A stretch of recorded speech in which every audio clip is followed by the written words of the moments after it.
On disait qu'il était trop jeune, trop audacieux, trop dangereux. À seulement 36 ans, Ibrahim Traoré était la cible des moqueries des élites régionales, accusé de folie économique pour avoir rejeté le franc CFA. Certains allèrent jusqu'à menacer de sanctions juridiques, qualifiant sa volonté de créer une nouvelle monnaie de sabotage financier. Mais alors que les caméras tournaient lors du sommet ouest-africain à Accra, un événement inattendu se produisit. Lorsqu'Alassane Ouattara tendit la main avec un sourire pour une poignée de main symbolique, Traoré ne bougea pas. Il fixa la scène avec froideur et déclara « L'autonomie ne se négocie pas. Elle se vit ». Ce moment brisa bien des illusions et marqua la naissance du mouvement de la nouvelle monnaie africaine. Si vous pensez que l'Afrique mérite des dirigeants qui tiennent tête, qui disent la vérité et refusent de plier sous la pression étrangère, alors cette chaîne est faite pour vous. Ici, nous racontons les vraies histoires derrière les gros titres. Des histoires de résistance, de dignité, de l'essor d'une Afrique nouvelle, portée par des voix comme celle d'Ibrahim Traoré. On l'avait qualifié d'imprudent. Dans les conversations feutrées entre diplomates, Ibrahim Traoré était décrit comme un militaire impulsif qui jouait aux politiciens. Sa jeunesse, son refus des costumes occidentaux et son ton intransigeant faisaient de lui une cible facile pour les moqueries. Lors d'un sommet économique régional, un conseiller de haut rang venu de Côte d'Ivoire fut entendu en train de se moquer de la proposition de Traoré sur la souveraineté monétaire, la qualifiant de fantasme d'un enfant nourri à la rébellion. D'autres furent encore moins diplomates. Un bloc de responsables francophones laissa entendre que des sanctions pourraient frapper le Burkina Faso si ce dernier continuait à promouvoir la nouvelle monnaie africaine. Une initiative panafricaine visant à remplacer le franc CFA par un système pleinement indépendant. Mais Traoré n'était pas naïf. Il comprenait que les moqueries, les menaces, les insultes déguisées ne s'adressaient pas vraiment à lui. Elles étaient les symptômes d'une peur plus profonde, la peur de voir une Afrique unie s'émanciper des chaînes de la dépendance économique. Tandis que d'autres s'agitaient pour des séances photos ou des aides extérieures, lui étudiait les cartes commerciales, réunissait des économistes locaux et organisait des rencontres secrètes avec des coopératives dirigées par la jeunesse. Sa vision était limpide. Un continent qui ne mendie plus, mais qui construit. Puis vint le moment décisif. Lors du sommet d'Accra, quand Alassane Ouattara tendit la main devant les caméras, Traoré n'y vit pas une opportunité, mais un piège. Accepter, c'était signer sa soumission. Alors, il refusa. Et dans ce silence, plus retentissant que toutes les insultes lancées contre lui, il déclara quelque chose d'inébranlable. L'autonomie africaine n'est plus un rêve. C'est une décision. Une poignée de main à la fois. Si ce message résonne en vous, ne vous contentez pas de regarder. Prenez part au mouvement. Cliquez sur j'aime, partagez cette vidéo avec quelqu'un qui a besoin de l'entendre, et abonnez-vous pour rester connecté. Votre voix compte. Ensemble, nous nous élèverons. Les représailles ne se firent pas attendre. Quelques heures après l'incident de la poignée de main, les médias de la région publiaient des titres cinglants. Traoré manque de respect à l'unité africaine. Le capitaine du chaos, le Burkina Faso entre en isolement. Des experts à la télévision l'accusèrent de saboter la diplomatie et d'avoir manqué de respect envers un ancien chef d'État. Les réseaux sociaux furent inondés de campagnes de diffamation coordonnées, le qualifiant de radical, de marionnette d'agitateurs étrangers, voire d'ennemis de la paix. Le message était clair, Traoré avait brisé un code de silence tacite et il allait en payer le prix. À huis clos, certains dirigeants exercèrent des pressions sur l'Union africaine pour qu'elle condamne officiellement le Burkina Faso. D'autres plaidèrent en faveur de sanctions économiques, déguisées en mesures de stabilisation régionale. Mais Traoré resta impassible. Il ne convoqua pas de conférence de presse. Il ne publia aucun communiqué pour justifier ses actes. À la place, il retourna à Ouagadougou et rencontra de jeunes économistes, des coopératives villageoises et des entrepreneurs technologiques qui, depuis des mois, travaillaient discrètement à un rêve commun, la nouvelle monnaie africaine. Une devise affranchie de la tutelle coloniale, ancrée dans les ressources régionales et fondée sur la transparence de la blockchain.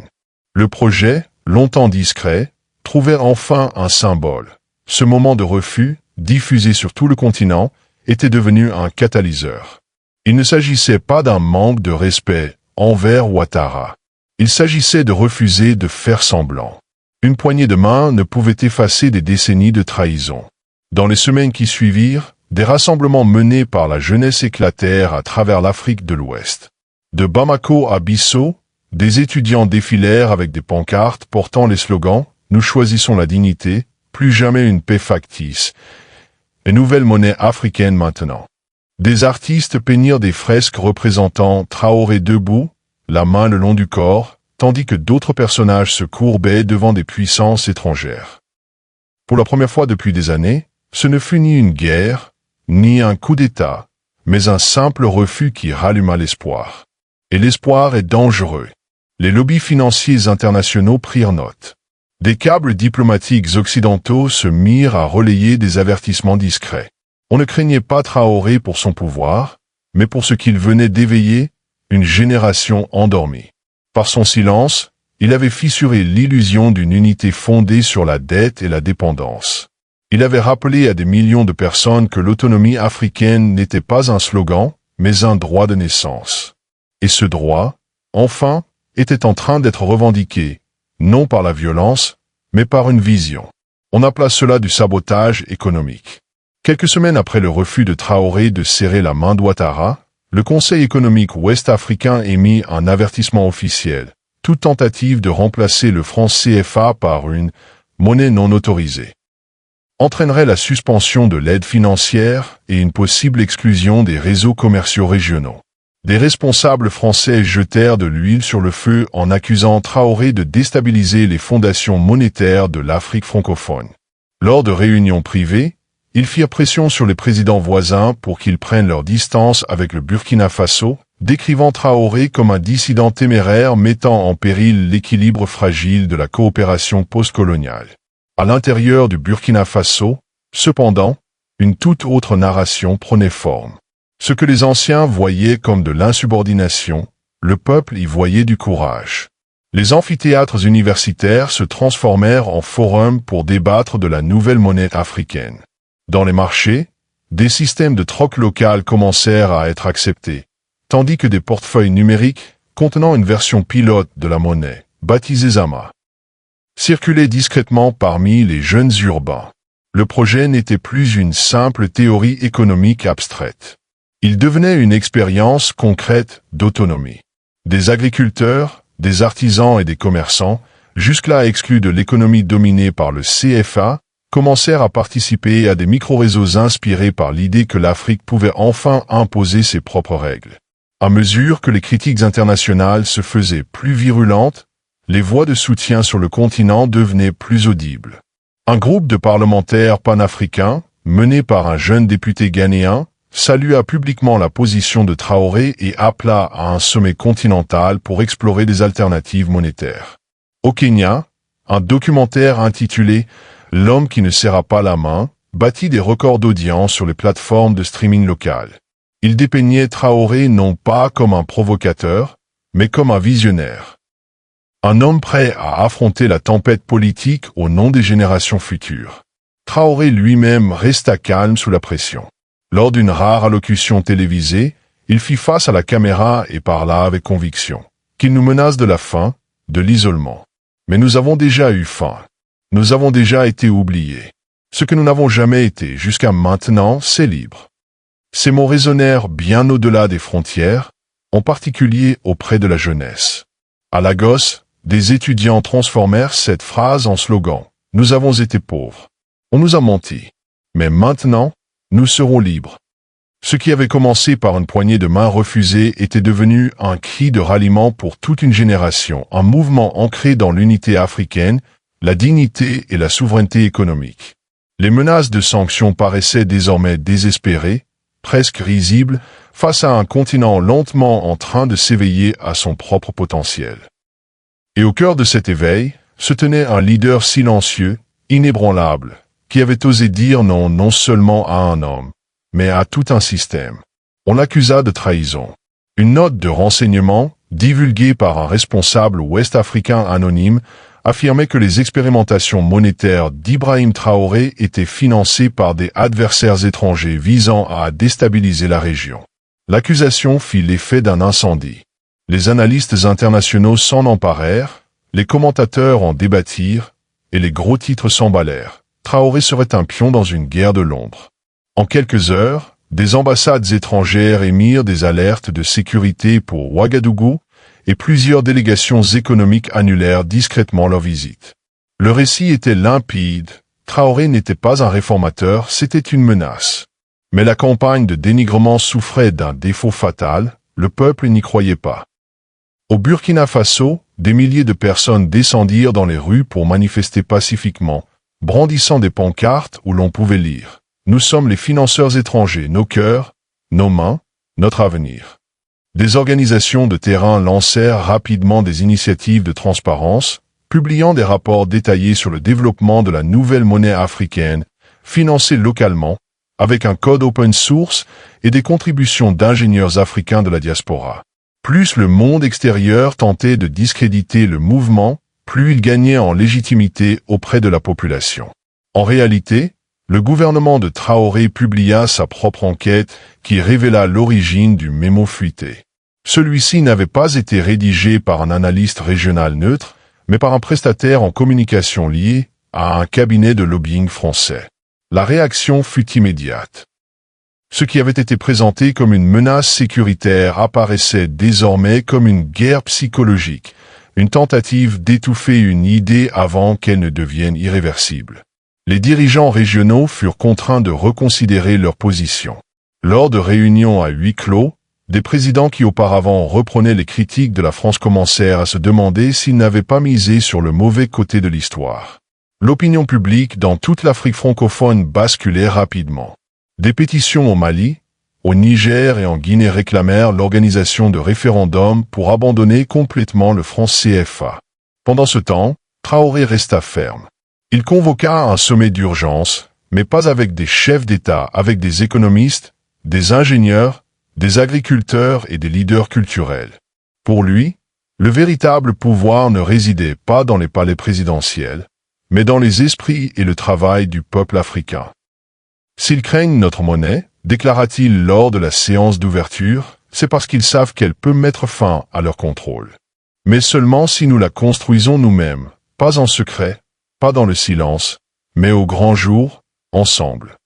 Ce sommet, diffusé en direct devant plus de 5 millions de téléspectateurs à travers le continent, devint une étape décisive. Il ne s'agissait plus seulement d'une question de monnaie. Il s'agissait désormais de l'autonomie africaine et de la prise de conscience qu'aucune libération n'est jamais accordée gratuitement. Elle doit être exigée, construite et défendue. Traoré avait été traité de traître, mais aux yeux de son peuple, il était devenu quelque chose de bien plus redoutable pour l'ordre ancien. Le symbole de ce qui arrive lorsqu'un dirigeant choisit la vérité plutôt que le compromis. On disait qu'il était en train de tout démanteler. Un ministre européen accusa publiquement Ibrahim Traoré de précipiter le Burkina Faso dans un suicide économique et avertit de conséquences sans précédent s'il continuait à promouvoir la nouvelle monnaie africaine. Les institutions financières mondiales relayèrent discrètement la menace. Suspension des notations de crédit, retard sur les prêts au développement. Certains évoquèrent même une possible intervention militaire si la stabilité ne pouvait être garantie. Sur la scène internationale, Traoré était décrit comme un extrémiste, trop radical, trop imprévisible, trop dangereux pour gouverner. Ce qu'il ne comprenait pas ou refusait d'admettre, c'est que l'homme qu'il diabolisait avait déjà transformé leurs menaces en carburant. Au pays, Traoré ne scia pas. Au contraire, il se rendit dans la rue, non pas avec des chars, mais avec la vérité. Lors d'un discours historique tenu sur la grande place centrale de Ouagadougou, il se présenta sans pupitre, entouré non de gardes du corps, mais d'étudiants, d'agriculteurs et d'entrepreneurs. Regardant la foule en face, il déclara « Ils veulent vous effrayer pour vous réduire au silence. Mais la peur est la plus ancienne monnaie des empires. Et nous en forgeons une nouvelle. » La foule éclata d'enthousiasme. Ce discours, diffusé dans toute l'Afrique, marqua un point de non-retour. Partout sur le continent, la marée changeait. Au Sénégal, des musiciens commencèrent à produire des hymnes sur l'autonomie. Au Cameroun, des centres technologiques baptisèrent des projets entiers du nom de Zama, la monnaie pilote lancée sous l'administration de Traoré. Au Mali, des lycéens récitaient ses discours dans les cours d'éducation civique. Ibrahim Traoré n'était plus seulement une figure nationale. Il était devenu un symbole continental. Et cela effrayait les puissances anciennes plus que n'importe quelle arme. En réponse, la pression monta d'un cran. La machine médiatique française intensifia ses efforts, diffusant des documentaires présentant Traoré comme un tyran masqué derrière des slogans révolutionnaires. Des sources anonymes l'accusèrent de réprimer la dissidence, bien qu'aucun prisonnier politique n'ait pu être nommé. Les ambassadeurs occidentaux publièrent des déclarations coordonnées remettant en question l'état de droit au Burkina Faso. Traoré ne répondit pas par des communiqués. Il répondit par la transparence. Il invita des observateurs internationaux à entrer dans le pays, non par les ambassades, mais via des assemblées publiques retransmises en direct, où les citoyens interrogeaient directement les ministres. Il déclassifia des rapports économiques, ouvrit les livres de comptes du gouvernement et lança un audit public de tous les contrats liés aux francs CFA signés au cours des 20 dernières années. Les résultats furent accablants. Des milliards avaient été détournés via des licences minières abusives et des pièges de dette déguisés en aide. Le peuple n'avait plus besoin qu'on le convainque de la nécessité d'un nouveau système. Il pouvait désormais le voir, dans les chiffres, les noms et les documents signés à l'encre, mais écrits dans le sang. Puis vint la riposte. Dans ce qui fut plus tard qualifié de frappe cyberpolitique, une attaque coordonnée paralysa les serveurs clés du gouvernement et bloqua l'accès aux portefeuilles numériques Zama pendant plus de 72 heures. Les assaillants laissèrent un seul message: l'Afrique n'est pas prête. Traoré, pourtant, l'avait anticipé. En quelques heures, des systèmes de secours furent déployés. Une équipe de développeurs africains et de la diaspora rétablit les opérations grâce à des réseaux maillés indépendants alimentés par l'énergie solaire. Ce rétablissement fut plus qu'un exploit technique, il fut symbolique. Traoré prit la parole à la télévision et déclara simplement « Nous n'attendons pas l'autorisation pour nous élever ». Cet esprit de défiance inspira bien plus que des mots. Le Rwanda et la Guinée envoyèrent discrètement des délégations à Ouagadougou. L'Angola proposa un soutien sous forme d'échange de ressources naturelles. Un sommet panafricain fut proposé non pas sous l'égide de l'Union africaine, mais par une coalition citoyenne de penseurs, de bâtisseurs et de leaders détachés des anciens systèmes. Le sommet, prévu pour l'année suivante, porterait sur un thème unique: redéfinir la souveraineté. Malgré une hostilité extérieure croissante, la résilience intérieure se renforçait. Les écoles commencèrent à réécrire leurs programmes pour y inclure les inventeurs, philosophes et économistes africains. Les communautés passèrent de programmes dépendant de l'aide à des modèles de développement menés par des coopératives. Une nouvelle génération de dirigeants était en formation non pas à Paris ou à Washington, mais dans les mairies locales, les laboratoires d'innovation et les fermes familiales.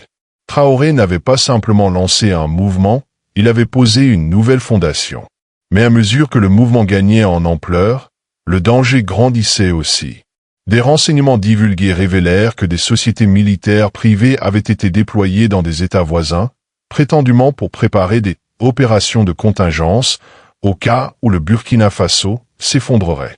Le mot « effondrement » était devenu un code pour désigner refus d'obéissance.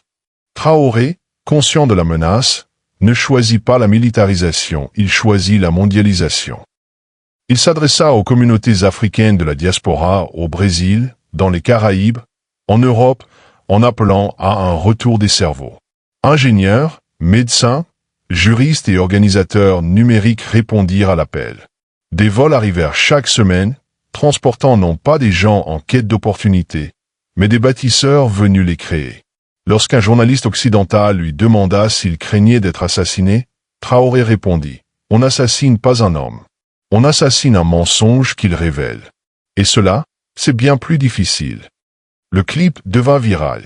Certains commentateurs y virent du théâtre politique, mais pour des millions de personnes, c'était la vérité. Une vérité qui résonnait au-delà des frontières, des langues et des blessures. À la fin de l'année, la nouvelle monnaie africaine s'était étendue à 3 autres États pilotes. Encore en phase de développement, Elle avait pourtant prouvé ce que les sceptiques disaient impossible. Qu'une Afrique riche en ressources, guidée par une vision claire, pouvait fonctionner de manière indépendante, transparente et fière. Elle n'avait pas résolu tous les problèmes, mais elle avait ravivé une foi, non pas en un homme, mais dans la force collective d'un peuple qui refusait d'être acheté, réduit au silence ou défini par.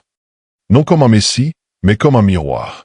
Le reflet de tout ce que l'Afrique s'était fait dire qu'elle ne pouvait pas être, et de tout ce qu'elle osait désormais devenir. L'histoire ne récompense pas toujours les voix les plus bruyantes. Parfois, elle prête l'oreille aux plus silencieuses, celles qui refusent de plier le genou quand le monde s'attend à les voir courber l'échine. L'histoire d'Ibrahim Traoré, n'y parle pas de perfection. Elle parle de conviction. Celle d'un homme qui a compris que le véritable leadership commence au moment où l'on cesse de demander la permission pour faire ce qui est juste. La leçon n'est pas seulement politique. Elle est profondément humaine. Dans un monde façonné par des siècles de domination étrangère et de compromis internes, Traoré a choisi de rester immobile, non par orgueil, mais par principe. Lorsqu'il refusa cette poignée de main, il ne rejetait pas la diplomatie, il rejetait l'unité de façade. Il nous rappelait que la guérison ne peut venir de gestes symboliques si les plaies sont encore ouvertes, et pire encore, si le couteau est toujours dans la main qui prétend offrir la paix. Son refus a provoqué la colère. Les accusations ont suivi d'arrogance, d'isolement, d'irresponsabilité économique. Mais la tempête qui s'est abattue sur lui, il l'avait prévue. Car Traoré n'a pas bâti sa force dans des palais ou derrière des pupitres. Il l'a bâti dans la rue, dans les salles de classe, dans le cœur des jeunes à qui l'on avait trop longtemps répété que leur rêve était dangereux. Et ce faisant, il nous a rappelé que l'autonomie n'est pas une politique, c'est un état d'esprit.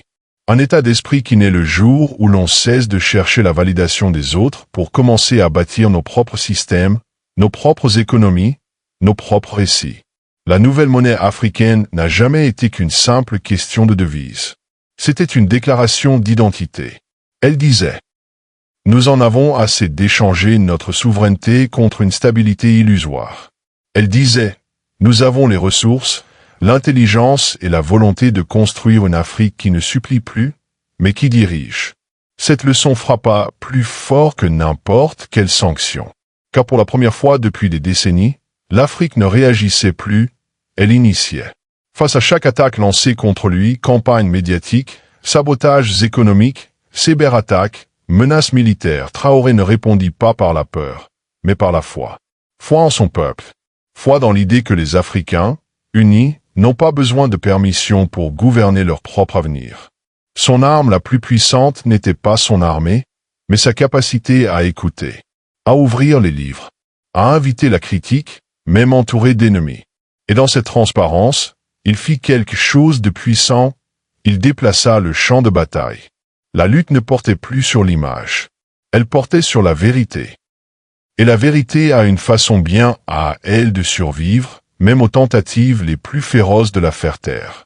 La leçon la plus profonde ici est que les révolutions ne sont pas toujours explosives. Parfois, elles prennent la forme de petits actes de résistance silencieuse. Dans un leader qui refuse de serrer une main. Dans un paysan qui utilise une nouvelle monnaie. Dans un étudiant qui récite une phrase qu'on avait tenté d'effacer. Ces petits moments s'accumulent, jusqu'à ce que, soudainement, le monde change. Le parcours de Traoré nous enseigne que l'héritage ne se construit pas à travers les louanges mondiales, mais dans le courage d'être incompris pour poursuivre quelque chose de plus grand. On s'est moqué de lui. On l'a menacé. Mais il n'a pas cédé. Car il ne se battait pas pour les applaudissements, il se battait pour la cohérence. La cohérence entre ce que l'Afrique dit vouloir et ce qu'elle est prête à défendre. Nous devons aussi apprendre que l'unité ne signifie pas l'uniformité. Traoré n'a jamais exigé que chaque nation africaine soit d'accord avec lui. Il leur a simplement demandé de se poser une question. Qui servons-nous? Qui profite de notre douleur? Ce genre d'introspection, voilà ce qui effraie les empires. Car lorsque les peuples commencent à penser par eux-mêmes, ils deviennent impossibles à contrôler. L'histoire d'Ibrahim Traoré est loin d'être terminée. Mais la leçon qu'elle nous laisse aujourd'hui est urgente. Nous ne pouvons pas construire une Afrique libre avec les outils qui l'ont autrefois asservi. Nous devons créer de nouveaux modèles, de nouvelles visions, et surtout un nouveau courage. Le courage de confronter nos voisins lorsqu'ils vendent notre avenir pour un gain temporaire. Le courage de dire non, même quand il serait plus facile de dire oui. Le courage de construire lentement, avec authenticité, à l'échelle locale, non pas pour les gros titres, mais pour les générations à venir. Traoré ne s'est pas simplement battu pour une nouvelle monnaie. Il s'est battu pour nous rappeler que le continent le plus riche du monde ne devrait jamais se sentir pauvre. Que la dignité n'est pas un luxe. Que la souveraineté n'est pas négociable. Et que la liberté, la vraie liberté, commence à l'instant où nous cessons d'imiter les autres pour enfin croire en nous-mêmes. Voici la leçon, le monde n'applaudira peut-être jamais votre résistance. Mais l'histoire, elle, le fera. Et vos enfants aussi.